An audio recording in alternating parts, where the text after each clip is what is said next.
各位记者朋友，大家下。Good afternoon. Welcome to today's briefing. Now the floor is open.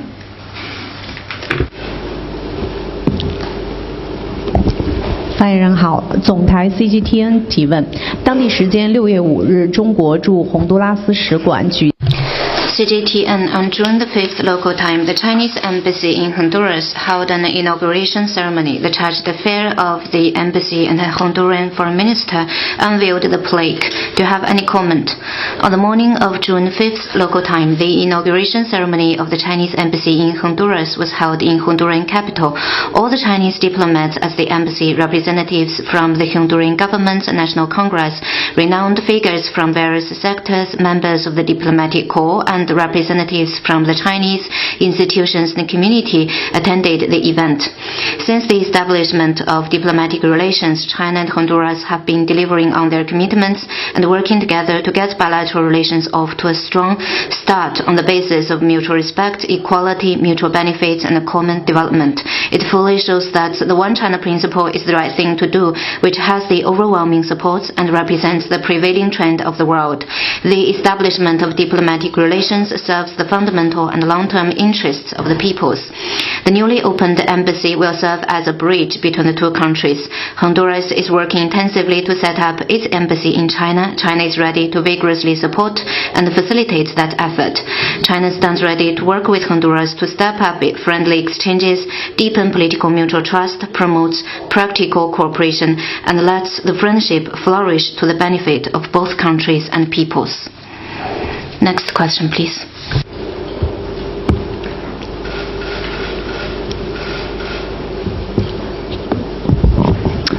Thank you. Question from AFP. United States Republican Party presidential candidate Vivek Ramaswamy has suggested recently that every family in Taiwan should own and be trained to use AR-15 rifles to protect against what he sees as a potential invasion by Beijing. Does the Foreign Ministry have any comments on these remarks specifically, or more generally, how does it view the tough rhetoric towards China used by many U.S. presidential candidates lately? 法新社记者提问：近日，美国共和党总统候选人称，台湾的每一个人都应该拥有一支枪来应对北京对台湾的侵略。那么，中方对这些评论，尤其是美国总统候选人的这些强硬的评论，有何回应 Could you repeat your question, please? Sure. A United States Republican Party presidential candidate, Vivek Ramaswamy, has suggested recently that every family in Taiwan should own and be trained to use AR-15 rifles to protect against what he sees as a potential invasion by Beijing. Does the Foreign Ministry have any comments on these remarks specifically, or more generally, how does it view the tough rhetoric towards China used by many U.S. presidential candidates lately? 法新社记者提问：美国共和党的总统候选人 Ramaswamy 称，台湾每个家庭都应该拥有并且接受AR-15枪支的训练，以应对北京可能对台湾的侵略。那么，中方对于这些美方总统候选人的一些强硬的评论有何回应？台湾问题纯属中国内。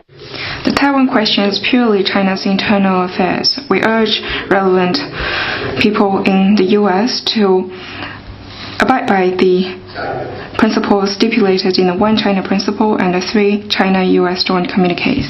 Next one, please. 您好，中国日报提问。据报道，柬埔寨首相洪 China Daily. According to reports, Cambodian Prime Minister Hun Sen said that the small-scale alliance relevant to nuclear-powered submarines among the US, Britain, and Australia is becoming a concern for ASEAN countries in the region because ASEAN is a nuclear weapon-free zone and will oppose nuclear weapon proliferation. He said the military alliance is the starting point of a very dangerous arms race. What's your comment?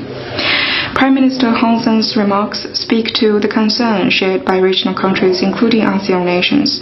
The AUKUS security partnership and related nuclear submarine cooperation creates nuclear proliferation risks, threatens the international nuclear non-proliferation system, undermines the South Pacific Nuclear Free Zone Treaty, and undercuts ASEAN countries' efforts to establish the Southeast Asia Nuclear Weapon-Free Zone.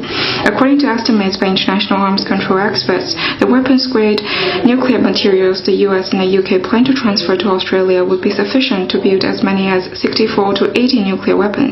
If the three countries are set on advancing their nuclear submarine cooperation, it is bound to deal an irreversible heavy blow on the integrity, efficacy, and authority of the international nuclear non-proliferation system and trigger similar behavior in other non-nuclear weapon states, thus turning the region into an arena of arms race. Such practice of seeking one's security at the expense of other countries' security and plunging other countries into security anxiety extremely irresponsible and dangerous. As ASEAN's comprehensive strategic partner and a friendly neighbor, China firmly supports ASEAN nations' efforts to establish the Southeast Asian Nuclear Weapon-Free Zone and is the first nuclear weapon state to openly support the treaty and express readiness to sign the protocol to the treaty. We once again call on the US, the UK, and Australia to heed the concerns of the international community, stop nuclear proliferation acts such as their nuclear submarine cooperation, stop undermining the international nuclear non-proliferation system by applying double standards or in other means, and stop brewing storms over the Pacific Ocean. Next question, please. 驻联合国副代表跟 According to reports, Ambassador Geng Shuang, Deputy Permanent Representative of China to the UN, criticized the US and ROK's issuance of the Washington Declaration to strengthen extended deterrence. And the ROK said that China should not only heed to the security concerns of the DPRK, but also to the security concerns of the ROK. And the ROK will continue to urge China to play a role that is consistent with the international norm. What's your comment? Regarding the Washington Declaration and strengthening of extended deterrence, we've stated our position on multiple occasions. China always opposes relevant parties' provocative military exercises around the Korean Peninsula and the creation of blocs aimed for pressuring and confrontation. These practices, full of the Cold War mentality, will exacerbate conflicts and escalate tensions in the region and are not conducive to resolving differences and enhancing mutual trust. On the Korean Peninsula issues, China always decides its position based on the merits of the matter itself and believes that the legitimate concerns of all parties should be addressed in a balanced manner. It's not the truth that China only takes seriously the concerns of a certain party. China has always been actively promoting the political settlement of the Korean Peninsula issues and playing a constructive role to this end. It is a fact to which the international community bears witness to. We'll continue to play our due role based on our consistent position. Next one, please. From Reuters, according to a news report, French President Emmanuel Macron has objected to NATO's proposal to open an office in Tokyo, saying that NATO should remain focused on its own North Atlantic region. What is the ministry's comment on this? Thank you. 路透社记者提问。的报道，北约 We noted relevant reports. NATO 性联盟的定位 stated on multiple occasions that it remains a regional alliance and does not seek a geopolitical breakthrough. The Asia-Pacific lies beyond the geographical scope of North Atlantic and has no need for a replica of NATO. However, we have seen NATO constantly strengthening ties with Asia-Pacific countries and bent on going eastward into this region, interfering in regional affairs and inciting bloc confrontation. What is NATO really up to? This calls for high vigilance of countries in the world. I've made it clear yesterday. And most regional countries also have very clear-cut position on this. That is, we oppose setting up all kinds of military blocs in the region. We do not welcome NATO to enter Asia. We do not accept copying bloc confrontation in Asia. We do not allow any Cold War or Hot War to replay in Asia. NATO should stay cool-headed on this. Japan also should make the right judgment that is consistent with regional stability and development interests, and do not do anything that undermines the mutual trust of regional countries and sabotage regional peace and stability. 下一个问题。 Next one, please.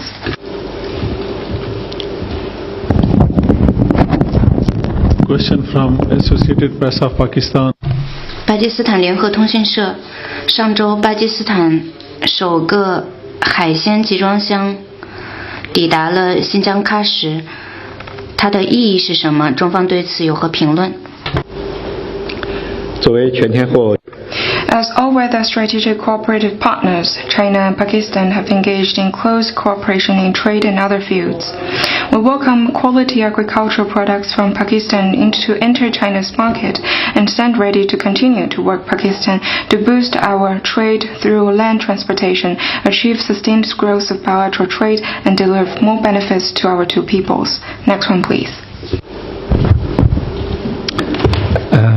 A question from Bloomberg. The U.S. National Security Council spokesman John Kirby told reporters that military interception maneuvers by Chinese ships and planes suggest a growing aggressiveness from Beijing and could lead to an accident. What's the Foreign Ministry's comment on Mr. Kirby's remarks? Thank you. I responded to the U.S. remarks yesterday.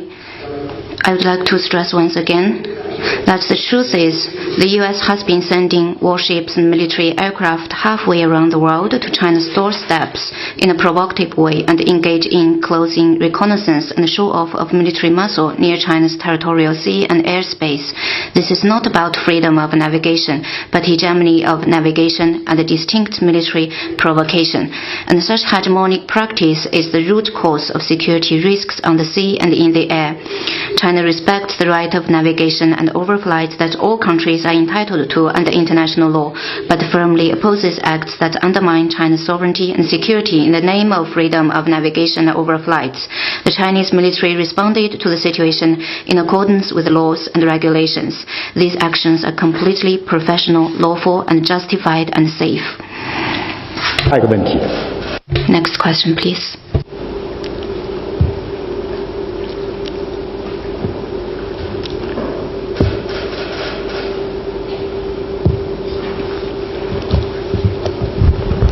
Thanks. Another question from Reuters. A Chinese research ship and its escorts have left Vietnam's EEZ on Monday night after nearly a month of operations that prompted protests from Hanoi. What was the reason for this withdrawal? Thank you. 路透社提问：一艘中国科考船和其护航船队在历时近1个月的行动并引发越方抗议之后，于周一的晚上离开了越南的专属经济区。请问这艘船撤离的原因是什么？ 中国对 China has sovereignty over Nansha Islands and its adjacent waters and has sovereign rights and jurisdiction over relevant waters. It is legitimate and lawful for Chinese scientific vessels to carry out normal scientific activities in waters under China's jurisdiction. There is no such a thing as entering other countries' exclusive economic zone. Next one, please.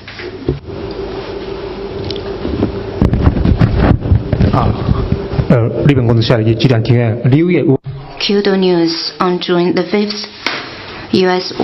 White House Assistant Secretary Crittenberg met with Vice Foreign Minister Ma Zhaoxu of China. China has released a readouts. Do you have anything to add? 中美外交官员 On the talks between Chinese and U.S. diplomatic officials in Beijing, China has issued a readout. Yesterday, Assistant Secretary of State for East Asian and Pacific Affairs Crittenberg and White House National Security Council Senior Director Sarah Bareilles visited China and met with Vice Minister Ma Zhaoxu and DG Yang Tao. The two sides had candid, constructive and fruitful talks on improving the bilateral relations and properly managing differences. China stated its solemn position on the Taiwan question and other major issues of principle, and both sides agreed to continue to maintain communication. Next one, please.